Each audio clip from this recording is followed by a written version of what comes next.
Hello guys and welcome back to my channel सिर्फ IAS। तो यहाँ पे विजन आई से करंट अफेयर की मैगजीन जो कि दिसंबर 2020 की है उसे कंटिन्यू करते हुए आज मैं आपके लिए साइंस एंड टेक का टॉपिक लेकर आई हूँ। तो आइए शुरू करने से पहले चैनल को सब्सक्राइब कर लीजिए, बेल आइकन को प्रेस करिए ताकि आपको रेगुलर अपडेट्स मिलती रहें। टॉपिक थोड़ा बड़ा होने की वजह से कुछ पार्ट्स में कवर कर रहे हैं। इसके अंदर हम पार्ट 1 कवर करने जा रहे हैं। शुरुआत करेंगे पहले टॉपिक से जो कहता है स्पेस बेस्ड रिमोट सेंसिंग। क्या है ये जानते हैं। न्यूज में इसलिए रही है क्योंकि रिसेंटली डिपार्टमेंट ऑफ स्पेस ने यहाँ पे पब्लिश करा है एक ड्राफ्ट क्या है, space based remote sensing policy का ड्राफ्ट है। शॉर्ट फॉर्म में इसको बोलेंगे स्पेस RS पॉलिसी 2020 हमारे इंडिया के लिए। तो कुछ बात पहले जान लेते हैं रिमोट सेंसिंग के बारे में क्योंकि इसके ही बारे में अभी हम ज्यादा कुछ पढ़ेंगे। देखिए रिमोट सेंसिंग एक ऐसा प्रोसेस होता है जिससे हम डिटेक्ट मतलब यहाँ पे जान पाते हैं या मॉनिटर कर पाते हैं किसी एरिया की या किसी भी ऑब्जेक्ट की फिजिकल कैरेक्टरिस्टिक्स क्या है। ठीक है, तो कैसे जान सकते हैं इसे, ये हम मेजर करते हैं इसका रिफ्लेक्टेड और emitted radiation at a distance. क्या करते हैं, जिसका रेडिएशन रिफ्लेक्ट होता है एमिट होता है उसको हम मेजर करते हैं एक डिस्टेंस से। डिस्टेंस ये सैटेलाइट से भी हो सकता है, एयरक्राफ्ट से भी हो सकता है। तो ये होती है रिमोट सेंसिंग टेक्निक और ये रिसर्चर्स को मदद करता है कि अर्थ के जो ऑब्जेक्ट्स हैं उनके बारे में जानकारी देने में। कुछ एग्जांपल्स बताती हूँ आपको। जैसे कि कैमरा जो लगा होता है सैटेलाइट के ऊपर या एयरप्लेन्स के ऊपर, ये फोटो खींचता है बड़े बड़े एरिया की जो कि अर्थ के सरफेस से है ना, ऊपर से खींचता है फोटो। और यहाँ पे ये ज्यादा अच्छे से देख सकता है what we can see when standing on the ground. अगर आप जमीन पे खड़े हो, एग्जाम्पल के तौर पे आप समझो कि अगर आप जमीन पे खड़े हो और अगर आप कोई चीज देख रहे हो तो आपको इतना सही से नहीं समझ में आएगा। अगर आप ड्रोन उड़ा दो अपना, ठीक है, ड्रोन उड़ा दो, ड्रोन के थ्रू अगर आप ऊपर से देखोगे तो आपको ज्यादा सही से समझ में आएगा। तो सेम यहाँ पे भी होता है कि एयरप्लेन के ऊपर या सैटेलाइट के ऊपर कोई कैमरा लगा है और वो ऊपर से नीचे देख रहा है तो एरिया के बारे में ज्यादा अच्छे से जानकारी मिल सकती है कंपैरेटिवली कि आप नीचे खड़े होकर उसी एरिया को देखें। समझ में आई बात। उसके साथ सोनार सिस्टम, शिप्स में आप जानते हैं सोनार सिस्टम लगा होता है। ये यहाँ पे मदद करता है इमेजेस वगैरह लेने में ओशन के फ्लोर की, ठीक है, ओशन फ्लोर की लेने में। और इसमें कोई भी जरूरी नहीं होता कि आपको ओशन के नीचे तक जाना पड़े, आप सोनार सिस्टम के थ्रू ही इमेजेस ले सकते हो।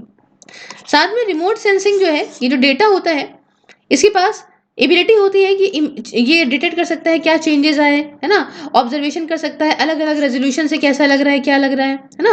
क्यों, क्योंकि इनके पास कैरेक्टरिस्टिक्स होती हैं जैसे कि synoptic view, repetitive coverage with calibrated sensor. देखो सेंसर अच्छा है, हर तरीके से इनका व्यू है, हर एक एंगल से देख पा रहे हैं, तो हर तरीके से ये चीज़ों को प्रेजेंट भी कर सकते हैं। साथ में स्पेस बेस्ड रिमोट सेंसिंग की बात करें तो ये क्या होता है, तो ये एक ऐसा प्रोसेस है जिससे डिटेक्ट और मॉनिटर करा जाएगा फिजिकल कैरेक्टरिस्टिक्स किसी एरिया की। कैसे एरिया की आप फिजिकल कैरेक्टरिस्टिक्स को डिटेक्ट करोगे, किसी सैटेलाइट से, किसी एयरक्राफ्ट से या किसी अनमैन्ड एरियल व्हीकल से। क्लियर है। अब देखिए जो स्पेक्ट्रल, स्पेशियल, टेम्पोरल और पोलराइजेशन सिग्नेचर्स हैं, ये सबसे ज्यादा मेजर कैरेक्टरिस्टिक्स है इस रिमोट सेंसिंग की और ये यहाँ पे ही टारगेट करते हैं आपका रिकॉग्निशन और क्लासिफिकेशन। एक काफी इजी एक्सेस है space based remote sensing data और इंफॉर्मेशन का और यही इसको कहता है कि वो हमें नॉलेज बेस्ड सॉल्यूशंस देता है। साथ में बहुत सारी प्लानिंग और मॉनिटरिंग जो भी हमारे देश को ज़रूरत है वो प्रदान यहाँ पे करता है। तो ये तो हमने रिमोट सेंसिंग के बारे में बातें जान ली। अब जो ये स्पेस RS पॉलिसी है 2020 की, इस बारे में कुछ बातें जानते हैं। देखिए पॉलिसी का उद्देश्य ये है कि हम कई सारे स्टेक होल्डर्स को यहाँ पे इनकरेज करें हमारे देश के अंदर कि आप सब एक साथ आइए और पार्टिसिपेट करिए space based remote sensing activities में, ताकि हमारा स्पेस टेक्नोलॉजी में जो हम पीछे हैं उसमें हम कमर्शलाइज और अच्छे से करें। पॉलिसी कहती है सरकार से, हमारे भारत की सरकार से कहती है कि आप इंडियन इंडस्ट्रीज को और प्रमोट करो ताकि वो लोग जो है वो space based remote sensing activities को कैरी आउट करें इंडिया के भीतर भी और इंडिया के बाहर भी। साथ में आप इजी एक्सेस दो space based remote sensing data को, है ना, मतलब कुछ इसमें सेंसिटिव डेटा ना हो, सेंसिटिव इन्फॉर्मेशन ना हो, ठीक है, मतलब सेंसिटिव डेटा ना हो, सेंसिटिव इन्फॉर्मेशन ना हो, बाकी आप space based remote sensing data जो है उसका एक्सेस दे दो। उसके साथ आप कंसंट्रेट करो कि आप भाई space based remote sensing system यहाँ पे भाई जो कंट्री की ज़रूरत है वो पूरा कर सके, ठीक है, जो हमें अच्छे से इफेक्टिवली, अफोर्डेबली या रिलायबली हमारे कमर्शियल एंटिटीज नहीं कर पा रहे हैं, या भाई नेशनल सिक्योरिटी कंसर्न की वजह से, इकोनॉमिक फैक्टर की वजह से, किसी भी वजह से अगर हमारे कमर्शियल एंटिटीज नहीं कर पा रहे हैं तो ये करके दिखा दे रिमोट सेंसिंग सिस्टम्स जो हैं। उसके बाद आप टाइमली और रिस्पॉन्सिव रेगुलेटरी एनवायरनमेंट बनाओ, ठीक है, कमर्शियल इंडियन इंडस्ट्री के लिए आप अच्छा टाइम से हो रेगुलेटरी एनवायरनमेंट बनाओ, ताकि यहाँ पे ये वो लोग ऑपरेट कर सके space based remote sensing system को। खैर पहले क्या था, एक 2011 में आई थी एक पॉलिसी जिसका नाम था रिमोट सेंसिंग डेटा पॉलिसी, और कहा जाता है कि काफ़ी रिस्ट्रिक्टिव थी अपने नेचर में, काफ़ी रोक लगाती थी, अपॉर्चुनिटीज काफ़ी कम देती थी सर्विस प्रोवाइडर्स को। तो इसलिए ये नई पॉलिसी इन सारी दिक्कतों को दूर करने के लिए लाई गई, और ताकि भैया हमारा आत्मनिर्भर भारत बनने का जो सपना है उसे पूरा कर सकें, नॉलेज हमारी और ज़्यादा एक्सप्लोर हो सके, साथ में कॉम्पिटिटिवनेस और एक अच्छा एनवायरनमेंट यहाँ पे बन सके। तो ये सब है कुछ बातें। अब देखिए रिमोट सेंसिंग के दूसरे कुछ मेथड्स भी होते हैं। एक होता है लिडार, फुल फॉर्म होता है लाइट डिटेक्शन एंड रेंजिंग। तो ये एक्टिव रिमोट सेंसिंग टेक्नोलॉजी है। ये क्या करता है, ये ऑप्टिकल मेजरमेंट्स को, जो कि स्कैटर्ड लाइट के हैं, जो ये लाइट फैली होती है ना, इसके यहाँ पे मेजरमेंट्स लेता है, ऑप्टिकल मेजरमेंट्स लेता है, ताकि ये डिस्टेंस वगैरह को पता लगा सके। तो ये एक टेक्नोलॉजी हो गई। दूसरी होती है रडार, ये तो बड़ी फेमस है रडार। तो इसका मतलब होता है रेडियो डिटेक्शन एंड रेंजिंग। तो ये एक डिटेक्शन सिस्टम है जो रेडियो वेव्स का यूज करता है जानने के लिए क्या रेंज है, क्या एंगल बन रहा है, या क्या वेलोसिटी है किसी ऑब्जेक्ट की। फिर एक आता है सोनार, SONAR, सोनार। अब इसमें क्या होता है कि जो मेथड है रिमोट सेंसिंग का, इसमें इको, जो इको होती है ना साउंड की, ठीक है, इको जो होती है साउंड वेव की, उसे यूज करते हैं ये लैंडस्केप के बारे में जानने के लिए। तो ये सोनार हो गया, ठीक है, हम लोग डीप ओशन वगैरह में यूज करते हैं। और उसके बाद एक आता है हाइपर स्पेक्ट्रल इमेजिंग, HSI। तो ऐसी टेक्निक है जो एनालाइज करती है वाइड स्पेक्ट्रम को लाइट के। तो होता क्या है कि जो लाइट आपकी गिरती है हर एक पिक्सल पे, ये टूटती है, ब्रोक होती है, और ये कई सारे डिफरेंट डिफरेंट स्पेक्ट्रल बैंड में जो है वो ब्रोक हो जाती, टूट जाती, ताकि यहाँ पे ज्यादा अच्छे से इंफॉर्मेशन मिल सके। समझ रहे हैं, एक बार फिर समझाती हूँ मैं। ये हाइपर स्पेक्ट्रल इमेजिंग क्या होती है, ऐसी टेक्निक है जो एनालाइज करती है बड़ा वाइड स्पेक्ट्रम आए लाइट का, ठीक है, यूं आया मान लीजिए। उसके बाद क्या हुआ कि यहाँ पे जो लाइट गिरी हर एक पिक्सल पे, the light striking each pixel, हर एक पिक्सल पे जो लाइट गिरी, ये और ज्यादा कई सारे हिस्सों में टूट जाती है, ठीक है, कई सारे स्पेक्ट्रल बैंड्स में टूट जाती है, और फिर हमें अच्छे से समझ में आ जाता है इंफॉर्मेशन के बारे में, ठीक है। तो ये कुछ बातें हैं। अब दिक्कत आती है कि भाई किस तरीके की स्पेस बेस्ड रिमोट सेंसिंग जो है वो इंडिया का डेवलपमेंट कर सकती है, ठीक है। बात क्या है, किस तरह की हम रिमोट सेंसिंग चीज करें जो हमारे इंडिया का डेवलपमेंट कर सके। तो पहला आता है आपका नेचुरल रिसोर्सेज। देखिए अगर आपको मैप और नेचुरल रिसोर्सेज, जैसे कि रिन्यूएबल एनर्जी की बात करें, मिनरल्स की बात करें, ग्राउंड वाटर की बात करें, या ओशन फ्लोर्स की या फॉरेस्ट की बात करें, तो अगर हमें इन सब की जानकारी चाहिए जिससे हमारे भाई हमारे जितने भी पोटेंशियल सोर्सेज हैं, या हमारे पास क्या चीज़ें अवेलेबल हैं जिससे हम आगे चीज़ों को यूज़ कर सकते हैं। जैसे एग्जांपल बताऊं कि भाई नेशनल रिसोर्स डेवलपमेंट प्रोग्राम, ठीक है, तो ये क्या हो जाएगा, इससे हम यहाँ पे ये आइडेंटिफाई अगर करेंगे, and to identify and map natural resources, तो इसमें हमारी काफ़ी मदद करती है, ठीक है। तो हमारा डेवलपमेंट बढ़ जाएगा ना इंडिया का। कैसे, कि रिमोट सेंसिंग के थ्रू हम नेचुरल रिसोर्सेज का पता लगा सकेंगे कि हमारे पास कहाँ है, कौन से हैं, कितने हैं, और हम उस तरीके से ही इनको यूज़ करेंगे, ठीक है, अपना प्रोग्राम बनाएंगे। दूसरा, डिजास्टर मैनेजमेंट के टाइम पे हमें मदद कर सकती है। देखिए इंडिया के अंदर फटाफट डिजास्टर्स आते हैं हर एक सीजन में, कहीं पे बाढ़ आ जाएगी, कहीं पे सूखा पड़ जाएगा, कहीं पे अर्थक्वेक आ जाएगा, कहीं पे लैंडस्लाइड हो जाएगी। तो अगर हमारे पास डेटा प्रॉपर होगा तो हम पहले से ही अपने आप को तैयार रखेंगे। तीसरा, एग्रीकल्चर एंड सॉइल में, देखिए स्पेस का डेटा आप बहुत सारे दिक्कतों को दूर करने में यूज़ कर सकते हो, जैसे कि क्रॉप एरिया एस्टिमेशन हो गया, कितना क्रॉप एरिया है, ठीक, कितनी क्रॉप यील्ड है, कितना प्रोडक्शन हुआ है या कितना हो सकता है, क्या क्रॉप की कंडीशन चल रही है, क्या आपकी बेसिक सॉइल इन्फॉर्मेशन है, क्या क्रॉपिंग सिस्टम है, सब कुछ। तो ऐसी इन्फॉर्मेशन हमारी सरकार को पॉलिसी बनाने में, प्राइसिंग और प्रोक्योरमेंट और फूड सिक्योरिटी में काफ़ी मदद कर सकती है। उसके बाद रूरल और अर्बन डेवलपमेंट की अगर बात करें, तो अगर हमें डेटा मिला तो हम इससे अच्छी प्लानिंग करेंगे, अच्छी मॉनिटरिंग करेंगे, अच्छा असेसमेंट कर सकते हैं, ठीक है, वाटरशेड मैनेजमेंट प्रोग्राम का, साथ में नरेगा का रूरल एरियाज में, ठीक है, तो ये सब कुछ कर सकते हैं। उसके बाद वेदर और क्लाइमेट में तो बहुत ज़्यादा मददगार है, जैसे वेदर फोरकास्टिंग हो सकती है, अच्छे से क्लाइमेट मॉनिटरिंग काफ़ी ज़रूरी है, तो इससे क्या होगा, क्लाइमेट चेंज की वजह से दिक्कतें आती हैं वो नहीं आएंगी। स्पेस बेस्ड रिमोट सेंसिंग यहाँ पे क्या करेगी, हमारा जो इतना मुश्किल काम है वो आसान कर देगी, ठीक है।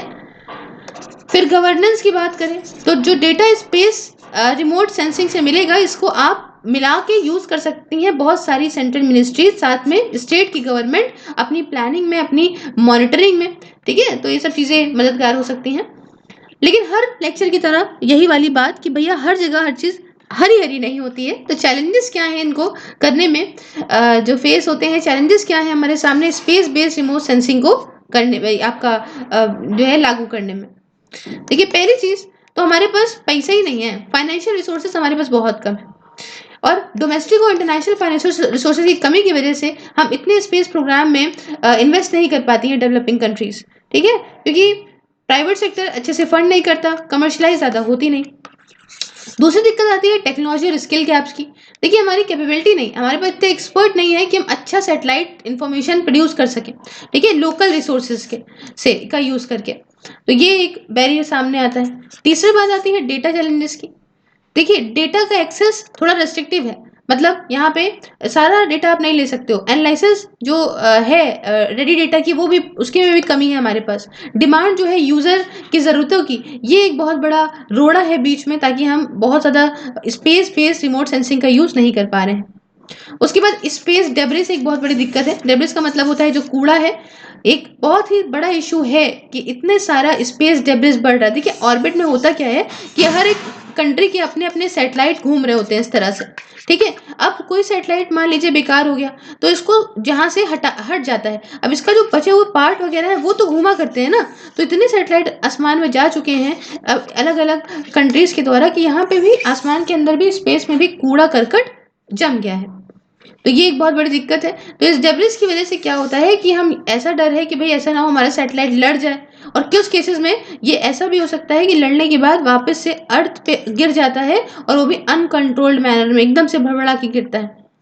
उसके बाद रिस्क और सिक्योरिटी की भी दिक्कत है कि अगर फोटो वोटो खींची, इमीडिएटली डेटा प्रोड्यूस जो किया स्पेस रिमोट सेंसिंग ने, इसे आप यूज कर सकते हो मिलिट्री पर्पस के लिए, तो इससे क्या हो सकता है कि इंफॉर्मेशन एसिमेट्री हो सकती है, एडवर्सली अफेक्ट कर सकती है अलग अलग मार्केट एक्टर्स को, ठीक है।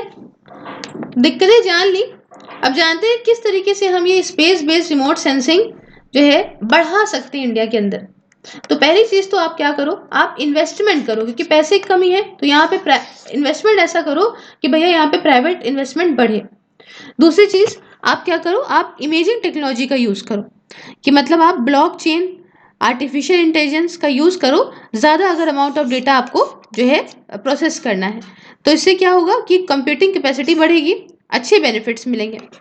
तीसरा आप रेगुलेशंस एंड गाइडलाइंस, तो आप क्या करो, आप इंटरनेशनल कोऑपरेशन जो है फॉर्मुलेट करके गाइडलाइंस और मिटिगेशन मेजर्स जो भी होते हैं, जो भी ह्यूमन स्पेस एक्सपेंशन की सस्टेनेबिलिटी को यहाँ एड्रेस करते हो, या आप ये स्पेस का डेब्रिस से जो कूड़ा है उसको रिड्यूस करते हो, ये सब चीज़ें कदम उठाने की ज़रूरत है। तो ये कुछ बात हमने कर दी आपसे। उसके बाद नेक्स्ट टॉपिक की तरफ बढ़ते हैं। नेक्स्ट टॉपिक कहता है prime minister wifi access network interface. जानते हैं पीएम वानी आखिरकार है क्या, तो न्यूज़ में क्यों रहा समझते हैं। देखिए यूनियन कैबिनेट ने यहाँ पे अप्रूव करा है एक framework for the proliferation of public WiFi network through PM WiFi access network interface, या फिर पीएम वानी की स्कीम के थ्रू यहाँ पे दिया जा रहा है वायरलेस कनेक्टिविटी हमारे कंट्री के अंदर। अब क्या है आखिरकार ये पीएम वानी, समझते हैं। देखिए इस पीएम वाणी जो इनिशिएटिव है, इसका मेन उद्देश्य, मेन एम ये है कि हम वायरलेस कनेक्टिविटी, हमारे इंटरनेट की कनेक्टिविटी हमारे देश के अंदर बढ़ा सकें। ये ऐसा इकोसिस्टम बनाएगा जो अलग-अलग डिफरेंट प्लेयर्स ऑपरेट करेंगे, जैसे कि पब्लिक डेटा ऑफिस हो गया, पब्लिक डेटा ऑफिस एग्रीगेटर हो गया, या ऐप प्रोवाइडर हो गया, साथ में सेंट्रल रजिस्ट्री भी हो गई। जो पब्लिक नेटवर्क है, इसे सेटअप क्या कौन करेगा? इसे सेटअप करा जाएगा बच्चों पब्लिक डेटा ऑफिस एग्रीगेटर के द्वारा, ताकि यहाँ पे वाईफाई की सर्विस दी जाए पब्लिक डेटा ऑफिसेस के थ्रू, है ना, ये पूरे कंट्री में दी जाए। अब देखिए जो पब्लिक डेटा ऑफिस एग्रीगेटर हैं, ठीक है, ये खरीद लेंगे बहुत ही बल्क में, एक बैंडविड्थ ले लेंगे एक लाइसेंस टेलीकॉम कंपनी से या आईएसपी से ले लेंगे और उसको फिर से बेचेंगे, रीसेल करेंगे कई सारे मल्टीपल पब्लिक डेटा ऑफिसेस में, ताकि आगे वाला जो है वो अब खरीद के दूसरा दोबारा बेचा तो ये जो पब्लिक डेटा ऑफिस हैं ये बेच सकें, अच्छे से वाईफाई कनेक्टिविटी कस्टमर्स को दे सकें। अब ये पूरे नेशन में होगा, तो जो नेशन वाइज नेटवर्क है इस पब्लिक वाईफाई हॉटस्पॉट का, इसे हम लोग बोलेंगे पब्लिक डेटा ऑफिसेस, ठीक है।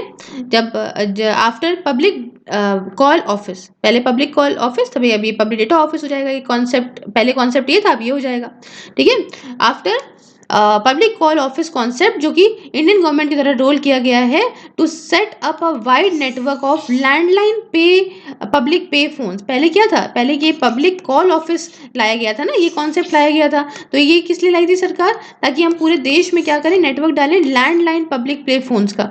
अब इसके बाद क्या आया है, पब्लिक डेटा ऑफिस। डेटा में क्या है कि हम डेटा, ही नाम ही क्या था, पब्लिक को डेटा मिलेगा, तो पब्लिक डेटा ऑफिस में पूरे देश के अंदर यहाँ पे पब्लिक को डेटा मिलेगा, वाईफाई मिलेगा। सरकार यहाँ पे डेवलप करेगी एक ऐप, ऐसी एप्लीकेशन को डेवलप करेगी जिसमें यूजर रजिस्टर कर सकते हैं और वाणी कंप्लेन और जो कोई कंप्लेन वगैरह करनी है वाईफाई हॉटस्पॉट को लेके अपने आसपास के एरिया के, तो कंप्लेन कर सकते हैं और इनको फिर भाई जो भी दिक्कत आ रही है इनको इंटरनेट सर्विस में, वो यहाँ पे दिक्कतें सॉल्व हो सकती हैं। अब देखिए जो ऐप प्रोवाइडर है ये पहले यहाँ पे वेरीफाई करेगा कस्टमर का क्रेडिट कार्ड डिटेल्स, बहुत ही ज़रूरी है क्रेडिट कार्ड होना, तुरंत बनवा लीजिए। और अगर पेमेंट जो वाईफाई सर्विस का है ये इलेक्ट्रॉनिकली किया जा रहा है इंस्टेड ऑफ कैश, मतलब अगर कैश दे रहे हो तो तुम्हारी मर्जी, और अगर इलेक्ट्रॉनिकली दे रहे हो तो पहले आपकी क्रेडिट कार्ड डिटेल्स वो ले लेंगे। और ऐप प्रोवाइडर यहाँ पे काफ़ी अच्छे से तरीके से काम करेगा इस पब्लिक डेटा ऑफिस एग्रीगेटर के साथ में। दूसरी बात करेंगे सेंट्रल रजिस्ट्री है इनके अंदर, तो सेंट्रल रजिस्ट्री यहाँ पे मेंटेन करेगी जो भी ऐप प्रोवाइडर की डिटेल्स हैं या पब्लिक डेटा ऑफिस एग्रीगेटर्स और पब्लिक डेटा ऑफिसर्स को। तो शुरुआत में सेंट्रल रजिस्ट्री यहाँ पे ये to begin with the central registry will be maintain by central for development of telematics, ठीक है। तो ये चीज़ है यहाँ पे कि जो सेंट्रल रजिस्ट्री है ये मेंटेन करी जाएगी bye centre for development of telematics. उसके साथ पब्लिक डेटा ऑफिस एग्रीगेटर यहाँ पे जो है कुछ प्रोविजंस बनाएंगे कि किस तरीके से यूज़र का डेटा 1 साल के लिए स्टोर करके रखना है, ताकि यहाँ पे लीगल प्रोविजंस जैसी भी हैं, भाई अगर लीगली कोई कदम उठाना है तो उसके लिए डेटा अवेलेबल हो। यूज़र का जो डेटा प्राइवेसी है उसे ध्यान में रखा जाएगा ऐप के प्रोवाइडर के द्वारा, साथ में इन एग्रीगेटर्स के द्वारा भी, और पूरी तरह से complete user data usage logs वगैरह ये इंडिया के अंदर ही रखा जाएगा, बाहर नहीं जाएगा, तो दिक्कत की भी कोई बात नहीं है। यहाँ पे कोई भी लाइसेंस फीस की जरूरत नहीं पड़ेगी ब्रॉडबैंड इंटरनेट देने के लिए, है ना, इन सारे पब्लिक वाईफाई नेटवर्क्स में। और कस्टमर्स अगर जो चाहते हैं कि इस नेटवर्क को पाना पब्लिक डेटा ऑफिस की प्रीमाइस के थ्रू, तो ये यहाँ पे सिर्फ और सिर्फ केवाईसी इनको करानी पड़ेगी, ठीक है। तो इतना कराना पड़ेगा भाई, आधार पैन अपने लेके जाना पड़ेगा। अब जिनको नहीं पता उनको बता दूं कि भाई ये वाईफाई क्या होता है ना। वाईफाई तो ये वायरलेस, ऐसे तो बोलते हैं वायरलेस फिडेलिटी, तो वायरलेस नेटवर्किंग टेक्नोलॉजी है, तो जो हमें भाई डिवाइसेस को अलाउ कर दे, जैसे कंप्यूटर हो गया, लैपटॉप या डेस्कटॉप हो गया, मोबाइल हो गए, है ना, तो इन सबको या दूसरे इक्विपमेंट जो भी है, प्रिंटर, वीडियो कैमरा, ये एक इंटरफेस बनता है इससे इंटरनेट के साथ में। आपके मोबाइल में वाईफाई आप कनेक्ट कर चुके होंगे, कोई बड़ी बात नहीं है। और इसे वायरलेस लैन भी बोला जाता है ज़्यादातर कॉमनली। लैन का मतलब होता है बच्चों, लैन का मतलब होता है लोकल एरिया नेटवर्क। इसमें क्या होता है कि सारे डिवाइसेस हैं और सारे डिवाइसेस हैं, ये अपनी इंफॉर्मेशन वगैरह दूसरे डिवाइस से यहाँ पे दूसरे से जो है शेयर कर सकते हैं, है ना, एक नेटवर्क बनाता है ये। और वायरलेस नेटवर्क यहाँ पे 3 एसेंशियल एलिमेंट्स से जो है ऑपरेट करता है। एक होता है रेडियो सिग्नल, दूसरा होता है एंटीना और तीसरा होता है राउटर। अब रेडियो वेव्स यहाँ पे काफ़ी इंपॉर्टेंट है, जो वाईफाई नेटवर्क को पॉसिबल बनाती है। बिना रेडियो वेव्स तो होगा नहीं कुछ।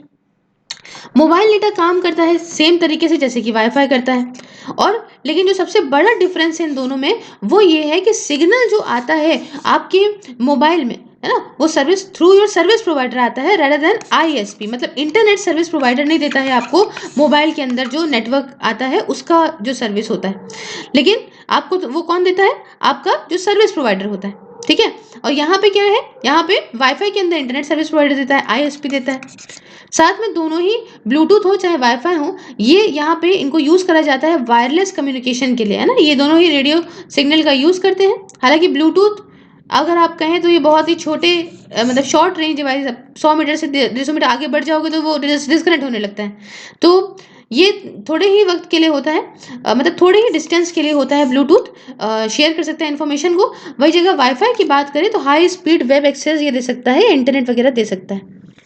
एक लाल एक रेंज जो ब्लूटूथ की है ये 10 मीटर ऐसे मान लो, है ना, वाईफाई की तो 100 मीटर तक जाती है, लेकिन ब्लूटूथ हार्डली 10 मीटर तक काम करता है। बहुत दूर जाओगे तो कट जाएगा, टूट जाएगा कनेक्शन उसका। आपने देखा होगा जब आप अपना हेडसेट वगैरह यूज करते हो, सॉरी अगर मैंने ऊपर 100 मीटर बोल दिया हो, 10 मीटर तक मैक्सिमम, मैक्सिमम क्या उसके बाद चलता है लेकिन बहुत ही कम हो जाता है, बेकार हो जाता है वो।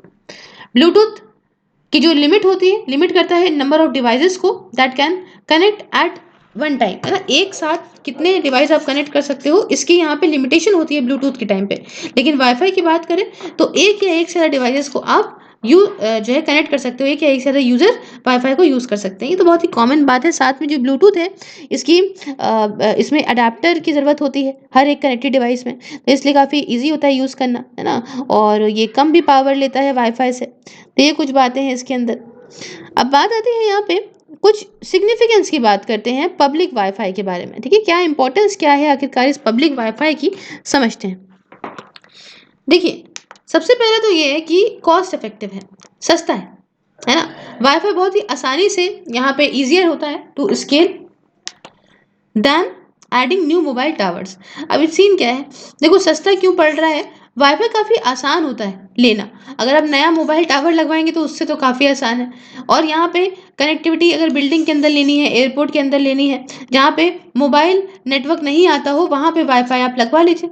साथ में वाईफाई यहाँ पे फ्री अनलाइसेंस स्पेक्ट्रम को यूज़ करता है, और वाईफाई हार्डवेयर काफ़ी सस्ता आता है। बहुत ज़्यादा राउटर, अब देखा नहीं आपने, आप राउटर लगवा लोगे 1,000 रुपये, वो लोग सिक्योरिटी लेते हैं कभी कभी, तो भाई आजकल तो फ्री में ही दे रहे हैं, तो इसलिए फ़ायदा है। दूसरा, डी कंजेस्ट टेलीकॉम नेटवर्क। अब क्या है, अगर आप पब्लिक वाईफाई नेटवर्क यूज़ करेंगे तो इससे टेलीकॉम सर्विस प्रोवाइडर पे लोड कम होगा, क्योंकि वहाँ पे स्पेक्ट्रम लिमिटेड हो जाएगा। ठीक है, ये आपके वॉइस कॉलिंग के लिए, इंटरनेट के लिए, तो इससे अगर वहाँ पे कंजेशन कम होगा, भीड़ कम होगी, तो इससे आपको सर्विस की क्वालिटी भी बढ़ जाएगी, हाई इंटरनेट स्पीड मिल जाएगी। ठीक है, उसके बाद कैपेसिटी यूटिलाइजेशन, इससे क्या होगा, देखिए ये हमारा जो यूटिलाइजेशन है लार्ज और हाई कैपेसिटी फाइबर नेटवर्क्स का, जिसे भारत ब्रॉडबैंड नेटवर्क ने यहाँ पे बनाया है, तो इसे ये और अच्छे से इम्प्रूव होगा। साथ में जो रेल टेल गेल वगैरह की तरफ बनाए गए हैं सब इम्प्रूव होगा। बीबीएन जो बनाया गया था NOFN के द्वारा, इन्होंने जो बनाया था, sorry, created through NOFN, investing more than 110 billion, इन्होंने इन्वेस्ट करा है इतना पैसा। यूज़र जो है आपके 2018-19 के रहे हैं, और ये सिर्फ 11.92 लाख रहे हैं with monthly data usage at 69,409 gigabyte, not even 1% of capacity utilisation. तो इनका आम भाषा में कहने का यही मतलब है कि जितना बड़ा नेटवर्क बनाया गया है भारत ब्रॉडबैंड नेटवर्क के द्वारा, बीपीएन के द्वारा, गेल के द्वारा, आपका रेलटेल के द्वारा, उतना यूज़ ही नहीं हो पा रहा है। मतलब कैपेसिटी है हमारे पास इतने भयानक, और पैसा हमने इतना इन्वेस्ट करा है, लेकिन हमारे यूज़र्स ही बहुत कम है। तो यह इससे क्या होगा कि जो भी नेटवर्क फैला है उसका यूसेज प्रॉपर हो जाएगा। उसके साथ हमारी जीडीपी भी काफ़ी बूस्ट हो जाएगी। कैसे, देखिए वर्ल्ड बैंक ने जाना है कि अगर 10% इंक्रीज आपको देखने को मिलेगा इंटरनेट पेनिट्रेशन में, तो उसकी वजह से 1.4% आपका जीडीपी बढ़ती है। पब्लिक हॉटस्पॉट यहाँ काफ़ी इंपॉर्टेंट प्लेस होते हैं, काफ़ी इंपॉर्टेंट होते हैं आपके जो लास्ट माइल डिलीवरी है ब्रॉडबैंड की यूजर्स तक पहुँचाने में। उसके साथ ये रूरल अर्बन डिवाइड, अब देखो होता क्या है, आज के पैंडेमिक के टाइम में भी आपने देखा कि अर्बन के लोगों के पास तो काफ़ी ज़्यादा डेटा सर्विस है, बट गाँव वालों के पास नहीं है, बहुत जगह पे नहीं है, इसलिए बच्चों को भी पढ़ने में दिक्कत हुई। तो ये डिवीज़न जो है ये भी खत्म होगा, कोई भी लाइसेंस फ़ीस है नहीं, है ना? आपको ब्रॉडबैंड इंटरनेट सर्विस को प्रोवाइड करने के लिए अगर आप पब्लिक वाई-फाई हॉटस्पॉट को यूज़ कर रहे हो, तो इससे क्या होगा कि इंटरनेट और दूर तक जाएगा पूरे कंट्री में। साथ में एम्प्लॉयमेंट भी हो सकता है, कैसे? जॉब वगैरह होंगी, एंटरप्रेन्योर्स की, local business, IT engineers, app developers, cyber security professional, हर जगह जॉब यहाँ पे आएँगी। उसके साथ फिजिकल सेविंग भी होगी, बहुत सारा पैसा बचेगा सरकार का, क्यों? भई डिजिटल इन्फॉर्मेशन आप दे देंगे, ठीक है, पोर्टल में अपने, ठीक है, आप वीडियो दे देंगे, टेक्स्ट दे देंगे, पिक्चर दे देंगे, तो आपका जो छपाई-वपाई बैनर की, होर्डिंग वगैरह की होती है, ये भी यहाँ पे खत्म हो जाएगी। अब इतनी तारीफ़ों के बाद कुछ चैलेंजेस की बात करना तो ज़रूरी है। तो पहला चैलेंज ये है कि भैया पब्लिक वाई-फाई एक्सेसिबिलिटी ये प्रोन है सिक्योरिटी अटैक से। लो भैया, पब्लिक को ही सब दे रहे हो तो सिक्योरिटी कैसे मेंटेन रहेगी? क्यों? क्योंकि कोई एन्क्रिप्शन होगा नहीं ऐसे नेटवर्क पे। भई ऐसा कोई पासकोड वगैरह तो ऐसा खतरनाक होगा नहीं, और पहले देखने को मिला है कि ऐसे अनऑथराइज़्ड एक्सेस हुआ है बहुत सारे लोगों के द्वारा और दिक्कत का सामना करना पड़ा है। दूसरा है financial status telecom service provider का। इतना कर्जा तो ऑलरेडी है इनके ऊपर, तो डर रहे हैं ये कि वाईफाई दे देंगे कंट्री में तो हमारा क्या होगा। तीसरा है सपोर्टिंग इंफ्रास्ट्रक्चर नहीं है, जैसे इलेक्ट्रिक कनेक्शन नहीं है, चाहे वो गांव हो चाहे वो सेमी अर्बन एरियाज हो, तो भैया ये कैसे होगा? भाई एक्सेस पॉइंट के लिए आपको इलेक्ट्रिसिटी तो चाहिए ना, तो ये एक दिक्कत है। टावर बनना इलेक्ट्रिसिटी कहाँ से पाएगा? चौथी दिक्कत है कस्टमर जो है वो इशू फेस करते हैं मैनुअल एक्शन का for periodic log in to wifi networks rather than automatically connecting the network while on the move. देखिए बहुत बार आपके साथ भी हुआ होगा कि वाईफाई अपने आप कनेक्ट नहीं हो पाता है, कभी कभी ऊपर वाईफाई ही लिखा रहता है, फिर आपको ऐसे क्लिक करना पड़ता है, फिर से नेटवर्क को चूज करना पड़ता है। तो ये दिक्कतें कई सारे लोगों ने बताई हैं। और राइट ऑफ वे इश्यूज, मतलब कॉम्प्लेक्स प्रोसीजर जो पूरे ही स्टेट्स में जाएंगे, कोई यूनिफॉर्मिटी होगी नहीं किस तरीके से आपको अप्रूवल लेना है अलग अलग राज्य की सरकारों से, तो इससे काफ़ी देर हो सकती है इन ऑप्टिकल फाइबर केबल्स को बिछाने में, अंडरग्राउंड बिछाने में, या मोबाइल टावर्स वगैरह को लगवाने में ज़मीन के ऊपर। अब आखिरी में वे फॉरवर्ड की बात करते हैं, दिक्कतें कैसे सॉल्व होंगी। तो पहला भाई wifi hotspot deployment as per India's population. भैया जनता जितनी है उस हिसाब से वाईफाई जो है दिया जाए, ताकि जो सरकार है वो ऐसी स्ट्रैटेजी बनाए कि भैया हम यहाँ पे ज़्यादा फोकस जो है वो गांव पे डालें, क्योंकि शहर वालों के पास तो चीज़ें सब पता ही हैं। हालाँकि देखिए, हमें पता है कि ज़्यादा यूज़र डेटा हैंडल करा जाएगा अलग-अलग एजेंसी के द्वारा। तो ऐप प्रोवाइडर हो गए, आपका जो पब्लिक डेटा ऑफ़िस हो गए, आपके और भी डीओएज़ हो गए, आपका डीओटी वगैरह हो गए, टीएसपीज़ वगैरह हो गए, इंटरनेट सर्विस प्रोवाइडर्स वगैरह हो गए। हर एक स्टेज पे यूज़र डेटा अच्छे से हैंडल हो, ठीक है? सेफ हैंडलिंग प्रोटोकॉल होने चाहिए कि अच्छे से स्टोर करो, अच्छे से शेयर करो, अच्छे से एन्क्रिप्ट करो। कोई भी दुःख दर्द है तो उसके लिए रिड्रेसल मैकेनिज़्म होना चाहिए। तो ये अच्छे से डॉक्यूमेंटेड चीज़ें हों तब काम हो पाएगा। उसके बाद क्या कर सकते हो आप? कस्टमर को एजुकेट करो कि आपको भैया अगर भई सब कुछ करना है, तो ये बात तो है कि भई आप ही मेन पार्ट हैं, तो आपको ट्रस्ट बिल्ड करना पड़ेगा इन कस्टमर के ऊपर, एक्सेसिबिलिटी उनको प्रॉपर मिल सके। और आखिरी में सीमलेस वाई-फाई रोमिंग, ये काफ़ी ज़्यादा ज़रूरी है, ताकि वाई-फाई वगैरह जो है आसानी से लोग यूज़ करें जब इधर से उधर जाएँ तो। तो ये हो गया हमारा part 1 complete. So if you like the video please like the video, share it with your friends, subscribe your channel Sapphires, and if you want to follow me on any other social media link in the description box. Along with this, if you want to watch these videos on Facebook, just like the page Sapphires and watch these videos there. And if you want to join my membership, enjoy the various perks, just press the join button and enjoy the various perks. Have a nice day. Take care.